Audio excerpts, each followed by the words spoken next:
Smoking a vintage Kaywoodie handmade. Thanks to BlueCollarThug. It's a sweet pipe, huh?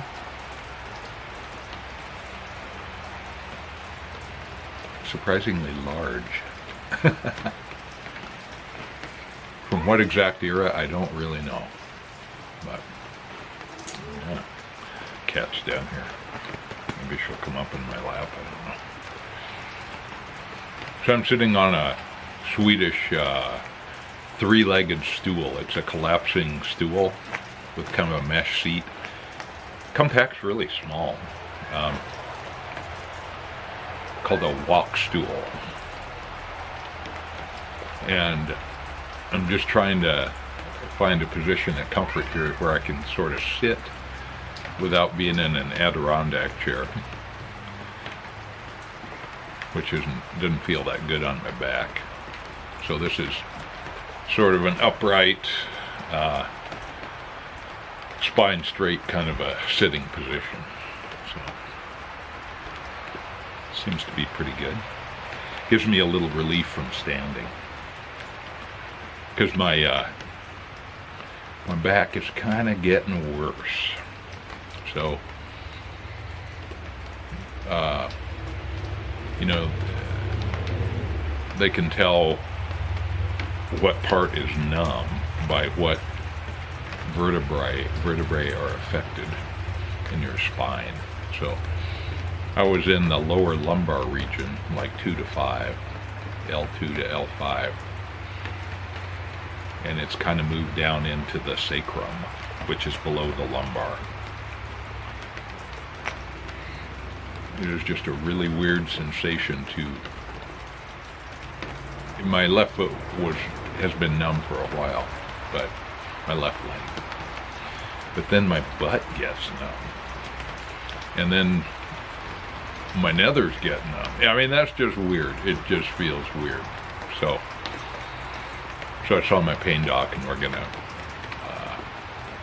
get another MRI, have a look-see down there, and then proceed from there. Yeah, I know. So anyway, pipe smoking's like a nice little respite for me. I'm not thinking about that. So thank you, BlueCollarThug. I very much appreciate it. I removed the stinger, you know, that metal piece that old Kaywoodies have, designed to sort of keep the slurp down in the the base of the shank. But I don't know, I just don't like those things. So, and they just usually pull right out. So anyway, I was down at work. It's Friday afternoon. We were the only ones there, one of the maintenance guys and myself. You know, he's a great kid. He's not really a kid, he's 30. But, you know, I've covered this topic before, just kind of dadness, you know, being a dad.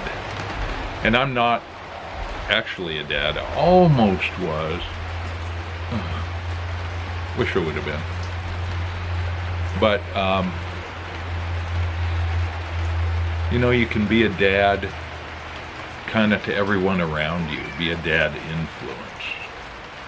A good dad influence. And I kind of like that role. And I kind of fall into that sometimes. So it surprises me how many young people would benefit from a dad who is actually being a dad, right? You know, social anxiety, aimlessness, just not really having a direction or some strong core values. You know, that's all about being a dad, or not having a dad if you don't have those elements, I think.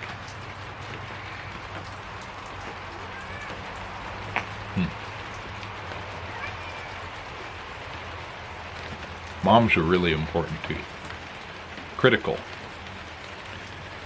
But there's something about being a dad in somebody's life that is just really pretty potent and yet pretty subtle too.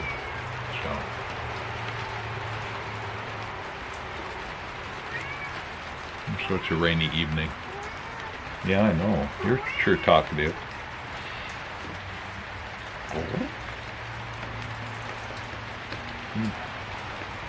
Smoking some Balkan Supreme, of course. And this is one of those bit shapes where it kind of tapers in, then tapers out.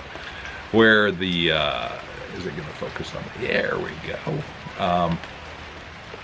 Where it just, those bit covers, those vinyl bit covers just don't kind of work real well. It's too big for a smaller size.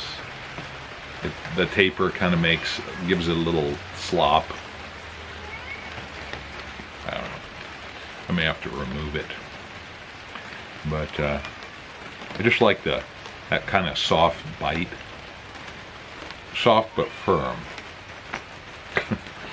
It's just kind of perfect bite for me. So.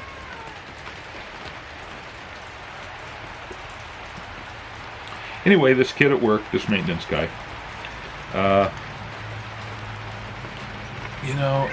yeah, he has some social anxiety, and how do you deal with that? And it keeps him kind of trapped.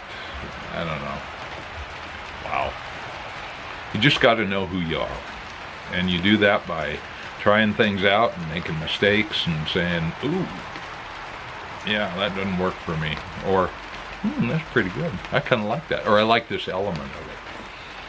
And then be willing to try new stuff. But you need a little stability, a place to live, a little food on the table, some clothes on your back, to do that. And so it's a dilemma, so you get stuck in these low-paying jobs where they don't expect much of you, so your social anxiety is eased. But you're not going anywhere, It's not meeting your goals.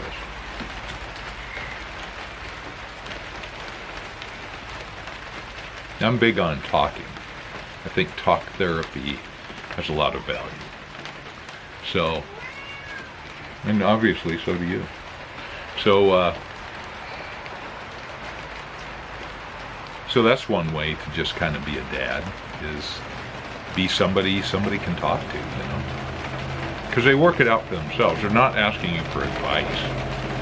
They're just kind of, when you talk about something, there are all these thoughts swimming around in your head. But when you talk about it, it crystallizes it, and then puts it into a form that's condensed and refined, and out it comes as conversation. And that's such a critical process to hear yourself think through talking about something. You go, whoa, did I say that? Is that what I believe? So it's just really important. And I'm going to suggest that these days in social media, people put their stuff out there, but it's mostly opinions, and it isn't self-reflective discussion where they're discovering what they think by talking about something with somebody else.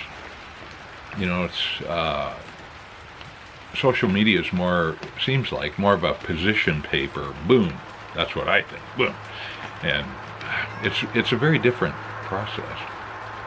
And I think people are mistaking that for conversation, and that is a mistake.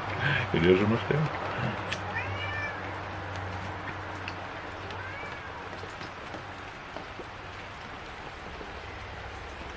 And it's solitary. So even though it involves other people, it's not a real give and take. So people have to first put themselves in a situation where social interaction is possible. And then there has to be another person who is willing to engage in a social interaction that isn't about giving advice. It's just about hearing what's going on and kind of talking about that and asking questions. You know, so important. It's so basic, and yet it's so missing for a lot of people, I think.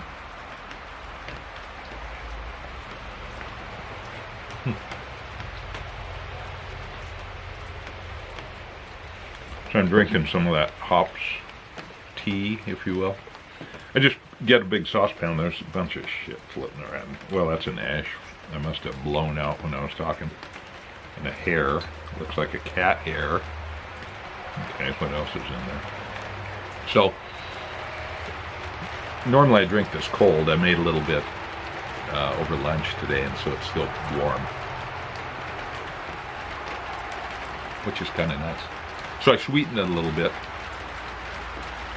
Just makes kind of a nice aromatic sort of tea without being tea. And I have read where you're supposed to have something not hot, but cool to cold to drink as you smoke, because it keeps your mouth moist and prevents, I don't know, who knows what it prevents. I don't know, but I always kind of like to have something to drink when I'm smoking a pipe, and that's a good thing to drink. So I'm going to try and get back over there and grab some more hops. We'll see if I can do that. There was quite a bit growing along the escapees that had grown along fences, and I think nobody's interested in that.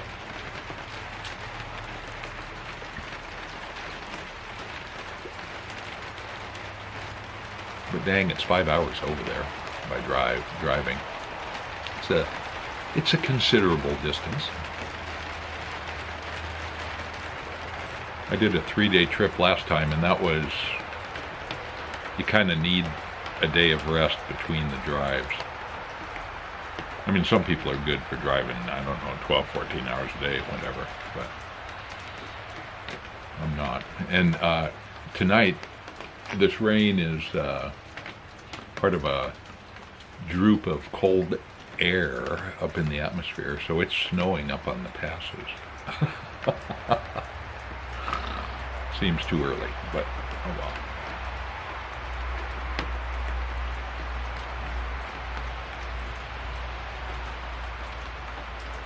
So a good smoking pipe. Might be a little formal for me, but I like it. Thank you.